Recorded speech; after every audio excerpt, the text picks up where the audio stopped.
France Bleu Paris Matin. Et on en parle avec votre invité, c'est Michel Collard, archiviste du PSG, qui est donc l'invité de France Bleu Matin. Bonjour Michel Collard. Bonjour à tous. Merci d'être avec nous et de retour ici. France Bleu Paris célèbre donc 10 ans de retransmission des matchs du Paris Saint-Germain en direct, plus de 500 matchs. 10 ans que Bruno Salomon commente avec ferveur les exploits ou les contre-performances du club parisien. Vous étiez là au tout début. Vous étiez simple supporter, vous êtes devenu un pilier du club, du Paris Saint-Germain. Sur ces 10 années, quelle est votre plus grande joie et votre plus grande peur ? Alors, ma plus grande peur, c'est pas dur. C'était un match, déjà on va commencer par le négatif, c'était un match que j'ai vécu avec Bruno pour France Bleu Paris. C'était le match à Sochaux, le Paris Saint-Germain se maintient en Ligue 1, il y a beaucoup d'émotions. C'était en vraiment 2008, tout à fait. Un match 2008. Vraiment très compliqué, une saison très compliquée. Et c'est là aujourd'hui où Bruno m'a même dit, j'ai vu Michel grille de peur. Ah oui, tout à fait. C'était terrible parce que je pense que l'avenir du club était en jeu. Si le Paris Saint-Germain était descendu en Ligue 2, je ne suis pas persuadé que tout ce qu'on peut vivre aujourd'hui, on le vivrait. Donc ça a été très angoissant. Les plus beaux souvenirs, c'est tous ces trophées. Je pense qu'on ne se rend pas compte de la chance aujourd'hui qu'on a de voir ce Paris Saint-Germain. Hier soir encore, ça a été un festival, un 6-1. On voit que les joueurs s'amusent, on voit que les joueurs sont heureux de porter ce maillot. Je pense qu'il y a beaucoup de gens qui disent que le PSG a perdu son âme. Sincèrement, je ne le pense pas et je pense que l'avenir va être vraiment merveilleux et qu'avec de tels joueurs, avec une telle envie, hier soir, c'était vraiment le match piège pour que Paris tombe. Tout le monde attendait justement avec un Michel peu... Collard, Oui. ça vous gêne pas quand même un peu ces scores 6-1 par exemple Moi, pas hier du soir tout. Écoutez, honnêtement, si on peut en marquer 8, 10, alors évidemment, en plus, j'adore les statistiques. Donc, Mais pour le reste du football, pour le reste de la Ligue 1 Non, écoutez, je pense qu'il y a des matchs qui peuvent être beaucoup plus difficiles. On l'a vu à Marseille. Et puis, c'est Paris qui se rend les matchs faciles. Il faut arrêter à chaque fois de parler de la concurrence. On l'a encore vu hier. Le PSG aurait pu prendre le match un peu en dilettante.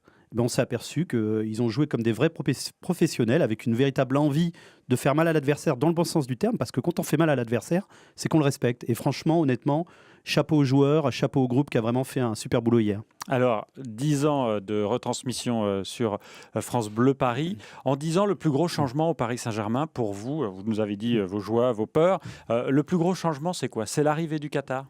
Oui, tout à fait. Le PSG est vraiment passé dans une autre dimension. Pour en avoir parlé avec Bruno à l'époque, avant que ça arrive, on avait peut-être du mal à se rendre compte des conséquences de cette arrivée. Aujourd'hui, le PSG n'est plus du tout dans la même dimension. Le PSG fait partie des plus grands clubs d'Europe, a vocation peut-être même à devenir le plus grand club d'Europe. En tout cas, les dirigeants font tout pour. Et c'est un vrai plaisir. Donc, évidemment, on ne va pas renier tout ce qui s'est passé avant, surtout moi en tant qu'un peu historien. Voilà, il y a eu des joies, il y a eu des peines, il y a eu beaucoup de trophées. Mais honnêtement, ce qu'on vit aujourd'hui, c'est quelque chose d'exceptionnel. Et sincèrement, je pense que le meilleur est à venir. Donc, c'est vraiment une belle aventure. On va y revenir sur un prochain match très important. Mais quand même, sur les changements, il y a eu l'arrivée du Qatar. Il y a eu le plan Le Pro aussi, avec les supporters qui faisaient beaucoup parler d'eux en négatif. Ça aussi, ça a été un tournant pour le Paris Saint-Germain. Les Qataris ne seraient pas venus, par exemple ? Oui, je le pense sincèrement. Bon, après, c'était même l'avenir du club qui était en jeu. On commence un petit peu à comprendre la situation à cette époque-là. Voilà, si ce problème de supporters et cette violence n'avaient pas été réglés, le PSG aurait sûrement cessé d'exister. Il faut vraiment en avoir conscience. Donc le plan Le Prou était nécessaire. On va pas se mentir. Après, aujourd'hui, les dirigeants ont su tendre la main aux supporters. Les supporters ont accepté. Que répondez-vous aux critiques de ceux qui disent il n'y a plus d'ambiance maintenant au C'est parc ? totalement faux. Ça, c'est des aigris, c'est des gens qui sont qui vivent dans le passé. Moi, j'aime ce club. Je le suis depuis 30 ans. Sincèrement, quand je vois pas un peu de recul. Quand je vois la tribune aujourd'hui à Auteuil, sincèrement, ce que font les ultras, c'est merveilleux. Il y a une énorme ambiance. Donc c'est un peu facile de taper sur le PSG à travers ses supporters. Et je pense que c'est aussi une belle réussite, le retour des ultras au Parc des Princes. Alors tapons sur le PSG au portefeuille. Où est-ce qu'on en est du fair play financier ? On dit que le PSG n'est pas dans les clous avec l'arrivée de Neymar et du gros chèque. Écoutez, pour l'instant, ça se passe plutôt bien. On a annoncé beaucoup de choses. On a annoncé que le PSG allait être exclu de la Ligue des Champions. On a annoncé beaucoup de sanctions. Écoutez, regardez, ça se passe très bien. Donc, mais là, il va falloir se séparer de joueurs. Peut-être qu'il y a certains joueurs qui vont... Est-ce que c'est inévitable ? C'est sûrement, oui, il va falloir peut-être que certains joueurs partent. Il y en a certains qui doivent partir, ils ne jouent pas. Faut des joueurs comme Lucas. Après, il y a d'autres cas un peu plus compliqués comme Pastore. Mais sincèrement, aujourd'hui, le chiffre d'affaires du Paris Saint-Germain, c'est une machine. C'est une machine économique. Donc, je pense que si les investissements qui ont été faits, ils ont été faits en connaissance de cause et que l'avenir du Paris Saint-Germain n'est pas du tout... ils ne vont pas être inquiétés par le fair play financier parce que voilà, il y a des gens compétents. On ne fait pas n'importe quoi au club.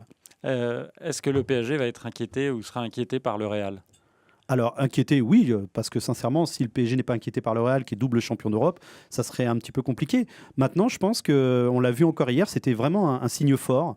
Reprendre avec cette envie, cette ambition de faire mal aux adversaires et de montrer que voilà, l'année 2018 peut être vraiment une année merveilleuse pour Paris. Donc, sincèrement, vivre ce genre de match, pour nous, pour Bruno qui a vécu aussi certains matchs à Sochaux, voilà, son premier match de Coupe de France, c'est formidable, c'est formidable. Donc au moins, une chose est sûre, ça va être un beau match, une belle confrontation et moi je suis quand même très optimiste. Alors, vous parlez de Bruno, vous étiez là sur France Bleu au tout début avec ses retransmissions.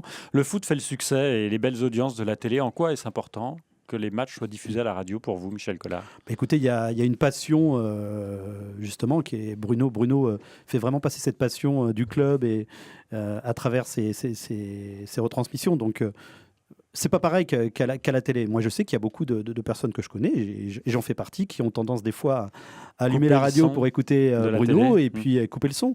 Donc, il y a une passion qui est... le PSG parfois tweet, vaut mieux mieux écouter la radio que de regarder la télé. Oui, c'est le bonheur de la radio, c'est quelque chose de magnifique. Donc, moi, je ne me lasse pas d'écouter mon Bruno. Je salue et franchement, bon, il est toujours aussi beau malgré ses 10 ans en plus. Et on l'embrasse évidemment très très fort, Bruno Salomon, que vous retrouverez mercredi soir sur France Bleu. Michel Collard, archiviste du PSG, était notre invité à retrouver en vidéo sur francebleu.fr. Merci beaucoup, je vous souhaite une très bonne journée.